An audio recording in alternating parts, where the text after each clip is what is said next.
में जो हालत है कांग्रेस के आने के बाद, वही हालत इंडिया में ना हो जाए कांग्रेस के आने के बाद, इस पे आपको क्या कहना है? सर, जैसा कि बीजेपी गवर्नमेंट कहती है सबका साथ सबका विकास, आने वाले समय में देखा है कि कर्नाटक में जो हालत है कांग्रेस के आने के बाद, वही हालत इंडिया में ना हो जाए कांग्रेस के आने के बाद, इस पे आपको क्या कहना है?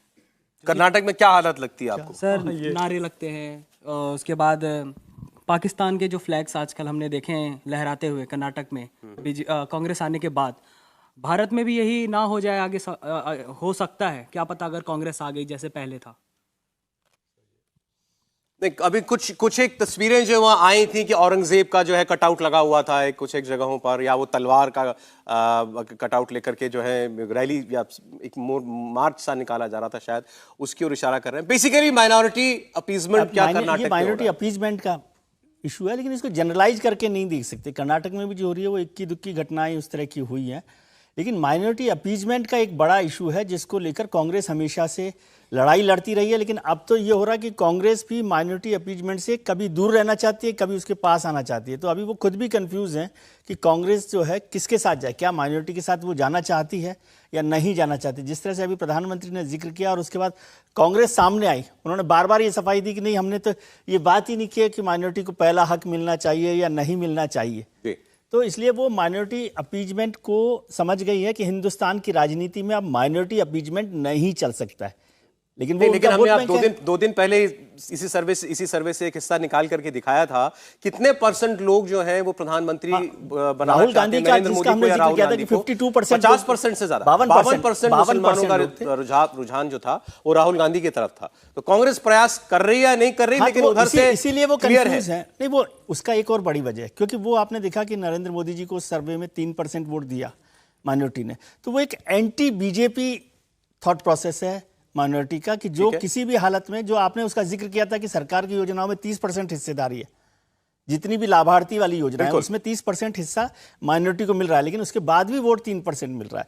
इसलिए कांग्रेस भी कंफ्यूज रहती है कि वोट तो हमारा ये है, लेकिन क्या इसके भरोसे मैं राजनीति कर सकता हूं देश की।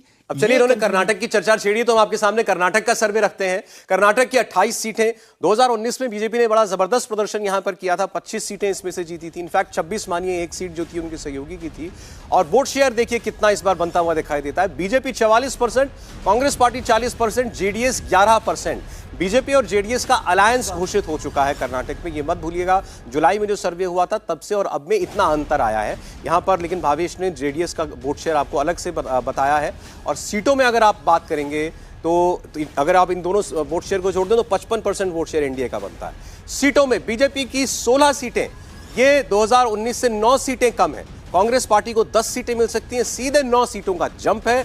जेडीएस की भी 2 सीटें आ सकती हैं आज की परिस्थिति में, 1 सीट का फायदा। तो जेडीएस को तो फायदा हो रहा है आपके सर्वे के मुताबिक, लेकिन बीजेपी को बहुत बड़ा नुकसान होता हुआ दिखाई दे रहा है। भावेश, इसकी 2 बड़ी वजह है। जिस तरह का ये अलायंस हुआ है उस तरह का देखिए, आप कर्नाटक का जो इलेक्टोरल पॉलिटिक्स आप देखेंगे, लिंगायत और वोकालिगा एक साथ वोट नहीं करती, एक पर्टिकुलर कैंडिडेट को वोट नहीं करेंगी। वो लिंगायत वोट है बीजेपी का, वोकालिगा वोट है जेडीएस, वोकालिगा वोट जेडीएस का अपना कंसोलिडेटेड वोट है। अब बीजेपी के जो उड़ती हवा है कि 3 सीटें जेडीएस को दिया जा रहा है, उन 3 सीटों पे कंसोलिडेटेड वोकालिगा वोट करेगी। क्योंकि बीजेपी को अपना प्राइम मिनिस्टर बनाना है तो उनको लिंगायत वोट भी मिलेगा, तो 2 सीट उनके तो निकल ले। लेकिन बाकी जो सीटें हैं, जो ओल्ड मैसूर की जो बाकी 8 सीटें, वहां पे एक तरह का खेल वहां पे ये होगा कि डीके शिव कुमार, चूंकि वो उसी कम्युनिटी से आते हैं, वो एक बड़े नेता बन के उभरे हैं और वो एक सरकार पूरी सरकार वही चलाते हैं। तो एक यही देखा जा रहा है, जेडीएस अपना वोट नहीं दे पा रही बीजेपी को। बिल्कुल, जेडीएस का वोट ट्रांसफर नहीं होगा। और जो कर्नाटक असेंबली में देखा जा रहा था कि वोकालिगा का एक सर्टेन वोट कांग्रेस के पास जा रहा है, वो और ज्यादा कंसोलिडेट हो रहा है। सज्जन, ये 9 सीटों का नुकसान, बहुत बड़ा नुकसान दक्षिण भारत में कर्नाटक में बीजेपी के लिए साबित होगा अगर यही होता है तो। नहीं, इसमें अभी की सर्वे में जो भी हो, लेकिन हमें लगता है कि तस्वीर देखिए, जब सबसे बड़ी बात यहाँ पे ये है कि यहाँ पे बीजेपी का जो सीट है वो 16 के अलावे आप जेडीएस का भी माने, क्योंकि फिलहाल उनका ये हो चुका है। तो जो 9 आप माइनस दिखा रहे हैं उसमें 2 से 3 सीट तो जेडीएस के पास है, जिसके साथ वो अलायंस में चले गए हैं। और रही बात अभी ये अजम्पशन मानना कि वोकालिगा अभी बिल्कुल बीजेपी की तरफ नहीं जाएंगे, इसका आधार ये है कि डीके शिव कुमार सीएम नहीं है लेकिन वो सरकार चला रहे हैं। एक बात याद रखिए कि वोकालिगास को बीजेपी से प्रेम नहीं है, लेकिन उन्हें सिद्धारमैया से बहुत ज्यादा चिढ़ भी है।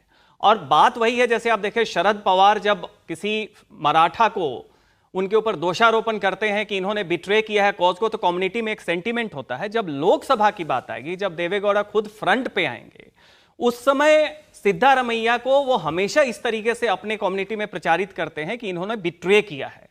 और 2018 के चुनाव में सिद्धारमैया की जो छवि थी वो वोक्कालिगा विरोधी थी। तो इन सारे समीकरण में हमें लगता है कि जो अभी हमें 9 सीटों का नुकसान दिख रहा है और जिसमें 3 सीटें तो जेडीएस की हैं, तो 6 सीटें मान लीजिए, जब देवेगौड़ा आएंगे और बाकी एक कंसोलिडेशन होगा, तो मेरा अपना मानना है कि जो ओल्ड मैसूर और बेंगलोर रीजन में है उसमें वोक्कालिगा का एक बड़ा हिस्सा फिर से शायद एनडीए की तरफ आ सकता है और यह नुकसान काफी कम होगा। मुझे लगता है कुल मिला के 3 से 4 सीटों का नुकसान होगा, बाकी बीजेपी भरपाई कर सकती है।